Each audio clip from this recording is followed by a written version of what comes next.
Hey there. This reading this week ended up very interesting. It was going to be just a general reading for anybody who watches the video. However, as I started to set out this Lenormand spread, it's a fairy deck, a fairy Lenormand spread, it always tells a story, which is one thing I really love about this deck. It's like, once upon a time you began here and you will end here. And that's the case here, but it was really interesting because it formed a heart. And as I started interpreting and feeling into each of these cards, I started to realize that this was the divine feminine I was going to be addressing for this reading. So here we go. We have the coffin, the letter, and the rider upside down. To me, that represents, like, the coffin is, in this case, is like, rest in peace. No, I'm not resting in peace. I'm restless. I'm not hearing from him. He's not showing up. So a lot of divine feminines are in a state of despair, distress, upset. Why isn't this happening? Am I just imagining this? Is this just a fantasy? And all of that. Then the stork comes into the picture as like a glimmer of hope, a glimmer of some possibility, and something starts to happen where you see these little peaks of things that are happening, and like spring is in the air, and there's a feeling of a new beginning. So you start to peek out of the thick stand of trees and take a look around. Then you start to feel a little more supported, encouraged, and like life is on your side, which clears away the fog and brings some clarity to your life. This renewed clarity turns you and your perception upside down. Okay, so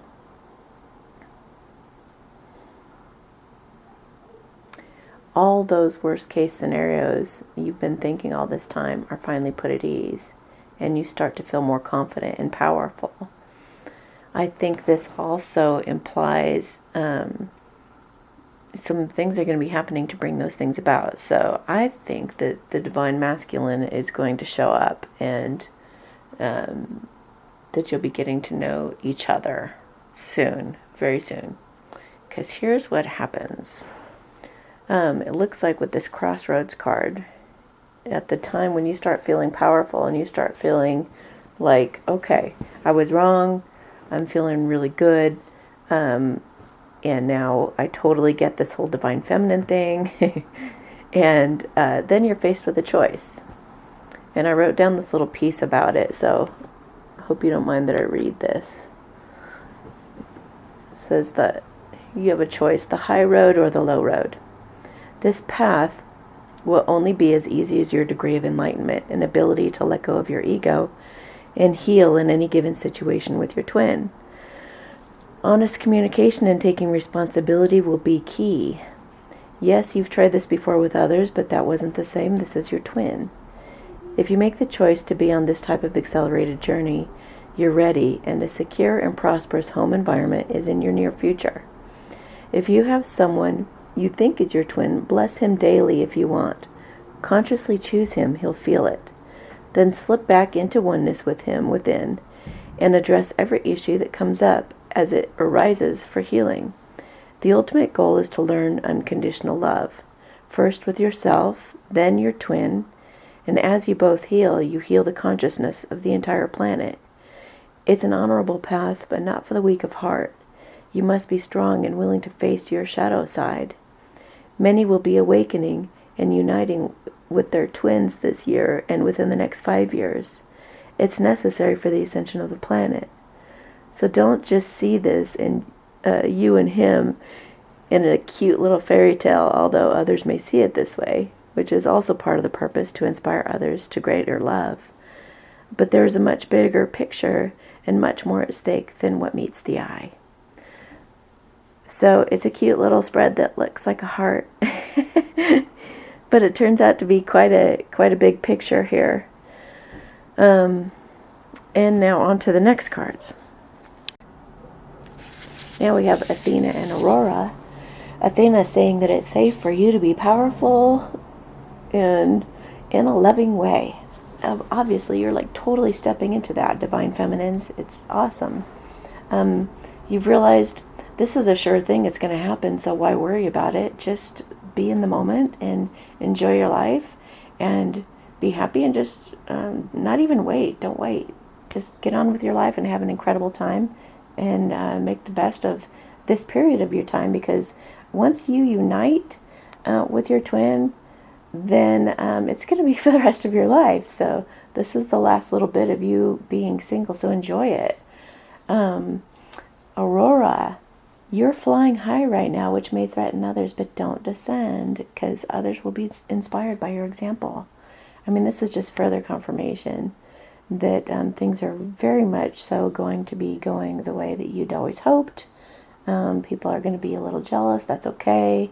They'll break through their jealousy, and they're going to see what an inspiration it is and have hope in their own lives and things working out for them as well. Okay, so then we have from the romance deck. The other ones were from the messages from your angels. It's a blue deck. It's really cool. Okay, but these romance cards say it's worth waiting for. It's like you've waited so long, and it's like, here's the reward. And now you're getting to know each other, and it's a beautiful thing. And you feel like, okay, I wasn't imagining it. It's awesome. This is so great to finally be getting to know him. And then it's like they get this card, pay attention to red flags, and we kind of go, oh no, what's going to go wrong? I don't think that's what it's saying. I think that what it's saying is to keep the bigger picture always in mind, and realize that you are going to be having some things that will trigger you and come up as you do get to know each other. But again, like, the whole purpose of this whole thing is to heal, you guys. It's about looking within, taking personal responsibility, and facing your shadow side. There are a couple ways that I highly recommend doing this. One would be Byron Katie's work. You can find her on YouTube really easily. It's BYRONKATIE. Absolutely love her work. You could sit down and do her work for like a half an hour every morning, and it would be the perfect way for you to start your day. 2, I would also recommend Matt Kahn's Respecting the Shadow video on YouTube, and doing that exercise. I can take you through a quick rundown of what that exercise is like real quick. Okay, so this is what I do with people on a regular basis during my readings one-on-one, if they're stressed about anything. Okay, so what you do is you just close your eyes, and you imagine whatever it is that's bothering you. Say you're afraid. So what you do is you just feel that fear in your body. You see where you feel it in your body, feel where you feel it in your body, notice how it's affecting your body. Then you take a look at how that fear affects you and how you talk to people, how you interact with people, how they react to you when you're in fear. Just look at the whole dynamic of fear and get to know it really well, so that in the future when it arises, you'll recognize it more quickly. So you just really feel that fear completely. And then what you do, once you've got a really good taste of it and you're really in it, then you set it out in front of you like an energy child, and you speak out loud or in your head to it, and you say, "Fear, I respect your power." This is a really profound and incredible exercise. If you have resistance to it, what it's really about is it's not condoning the behavior, whatever the behavior is or whatever it is you're addressing. It's validating it, and it's taking your power back, essentially absorbing it back into your energy.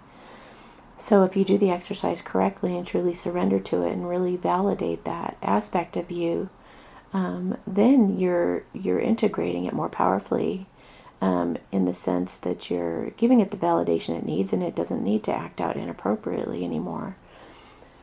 So there's a lot more about that exercise that Matt Kahn talks about in his video if you're interested in watching that. But anyway, so I highly suggest as these feelings come up, as you're getting to know each other, just, I call them pop the bubbles. I call it popping the bubbles. And you just address each one, each feeling, each uncomfortable feeling as it comes up. There's going to be feelings of unworthiness, feelings of abandonment, feelings of, just all kinds of, you know how that goes when you get in a relationship. It's always, there's always things to sort through and heal. So, anyway, I hope I've given you some good tools and some good information to go on here to help get you started at this exciting time. I mean, how wonderful. Now, also, this energy could be in the days prior to this reading, or days or weeks following. So don't worry if it takes a little longer or comes sooner. Just realize that it's happening. Just know that it's a sure thing, and just rest in that energy. Keep staying within your own energy. That's where he is anyway. He's resting and residing in your heart with you. So until next week, have a beautiful week, and report back to me and let me know how it goes. All right, bye. I also wanted to add real quick that I was thinking about this reading and how I'm going to put it all together, and had a dream last night, the night before I finally did put it together. And I dreamt of the Ace of Cups, and I had this incredible dream about being with this guy and this whole relationship we had that was so comfortable. It really felt like a twin flame. I wanted to share it with you guys just because your dreams can reveal so much to you, and I'm going to read to you about the Ace of Cups and what that means and how that ties into this whole reading as well. Now, this is from biddytarot.com. It says, in the Ace of Cups, a huge cup is being offered to you, and you are being invited to reach out and drink from it. This is a symbol of fulfillment, not just emotionally, but also spiritually. The opportunity for fulfillment is there. Will you take it? Whether you're going to reach out now and take up this opportunity will depend on how much you need emotional and spiritual fulfillment in your life right now. The Ace of Cups represents the beginning of love, happiness, and compassion. It can indicate the start of a new relationship, be it a friendship or a romance. This is one of those relationships where you feel butterflies in your stomach, and you are so pleased to have met someone with whom you can share a special connection. The water in the card reflects the flow of emotion, and thus the Ace of Cups suggests that positive emotion and energy will be created between two people in a way that leaves you feeling good about yourself and life in general. You need to experience the feeling of new love, or of giving and receiving unconditional love. Give and accept love on a new level, and open your heart to what's around you. Your loving ways will magnetize love to you. So there we have it. Here's a light language blessing to bless your union at this time and at this stage of its evolution. Shokana ina bato na te sala kurapo na alete zana chosoke badana na bai la kareza anapokote na ata za ishosarapona alete zaka shosona bekeza alete na atatapoka shasarekina alapontana gasha sabrekiri tanataza ajosorebeka na pola kareza. There you go.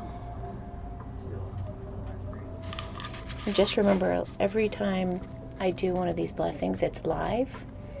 So every time you listen, it'll do something different inside of you. It'll activate something different inside of you. I'll make another light language blessing video for getting through some of these blockages and things and triggers that will come along on your journey to help assist you with that. All right. Have a beautiful day. Bye.